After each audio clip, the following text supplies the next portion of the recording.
എല്ലാവർക്കും നമസ്കാരം. ഞാൻ ബാലൻ സിനിമ കണ്ടു വന്നിരിക്കുകയാണ്. സത്യം പറയുകയാണെങ്കിൽ സിനിമ കാണാനുള്ള ഏറ്റവും വലിയൊരു കാരണം ഇതിലെ ഡയറക്ടറാണ്, ചിദംബരം സാർ. പുള്ളി മഞ്ഞുമൽ ബോയ്സിന് ശേഷം ഈ സിനിമ റിട്ടേൺ ആൻഡ് ഡയറക്ടർ പുള്ളിയാണ്. ആവേശത്തിലെ ഡയറക്ടറും കൂടി ഈ സിനിമയിൽ കഥ എഴുതാൻ സഹായിച്ചിട്ടുണ്ട്. അദ്ദേഹത്തിന്റെ പേര് ജിത്തു മാധവൻ, എല്ലാവർക്കും അറിയാം.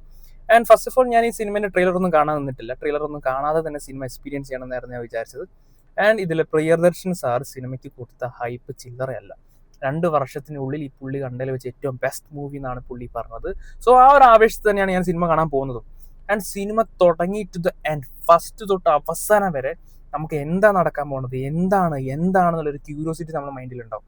ആൻഡ് ഇതിൽ അഭിനയിച്ചിരിക്കുന്ന എല്ലാ കാസ്റ്റും അടിപൊളി. എല്ലാവരും ഇതിൽ അത്യാവശ്യം 2-3 പേരൊക്കെ ഡെബ്യൂട്ടാണ്. പിന്നെ ഇതിൽ ഡയറക്ടർമാരൊക്കെ തന്നെയാണ് അധികം അഭിനയിച്ചിരിക്കുന്നത്. ആൻഡ് പൊന്നും മക്കളെ, ഇതിലൊരു ചൈൽഡ് കാസ്റ്റ് ഉണ്ട്. മോനെ, ആ പയ്യൻ കുറച്ച് വലുതാകുമ്പോൾ ഒരു കഥാപാത്രം ചെയ്തൊരു പയ്യനുണ്ട്. ആദ്യമായിട്ട് അഭിനയിക്കുകയാണെന്ന് പറയില്ല, ഒരു രക്ഷയില്ല. ആൻഡ് ഇതിൽ അഭിനയിച്ചിരിക്കുന്ന നടി, ഞാൻ പുള്ളിക്കാരിനെ ആദ്യമായിട്ടാണ് കാണുന്നത്. പുള്ളിക്കാരിയും ഡെബ്യൂട്ട് ആണെന്നാണ് എൻ്റെ ഒരു വിശ്വാസം. ഇതിലൊരു അമ്മുവും അഭിനയിച്ചിരിക്കുന്നുണ്ട്. എല്ലാവരും, നമുക്ക് ഒരു കഥാപാത്രത്തിന് സിനിമ കണ്ടാൽ നമ്മൾ മറക്കൂല. ആൻഡ് ഇതിലൊരു ക്യാമിയോ റോള് വരുന്നുണ്ട്. എനിക്ക് ആ ക്യാമിയോനെ കുറിച്ച് കുറേ സംസാരിക്കണമെന്നുണ്ട്, ബട്ട് സ്പോയിലറാണ്, അത് സംസാരിക്കുന്നില്ല. ആൻഡ് എല്ലാവരും ദയവ് ചെയ്ത് സിനിമ കാണുകയാണെങ്കിൽ ആ ക്യാമിയോ ആരാണെന്ന് പുറത്ത് പറയാതിരിക്കുക. എന്നാലാണ് സിനിമയുടെ നമുക്ക് ആ ഒരു ഫ്രഷ്നെസ് ഫീൽ കിട്ടുള്ളൂ.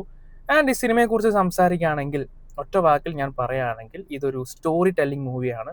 ആൻഡ് ഭയങ്കര thrilling, edge of the seat എന്നൊന്നും പറയുന്നില്ല. നമുക്ക് ആ ഒരു ഫീൽ കിട്ടും, അടുത്തത് എന്താണ് നടക്കാൻ പോകുന്നത്. ആൻഡ് ഇതിന് അവസാനം നമുക്ക് കിട്ടുന്ന ഒരു സാറ്റിസ്ഫാക്ഷൻ ഉണ്ട്, ഒരു ട്വിസ്റ്റ് ആൻഡ് ടേൺസ് എല്ലാം ഉണ്ട് പടത്തിൽ.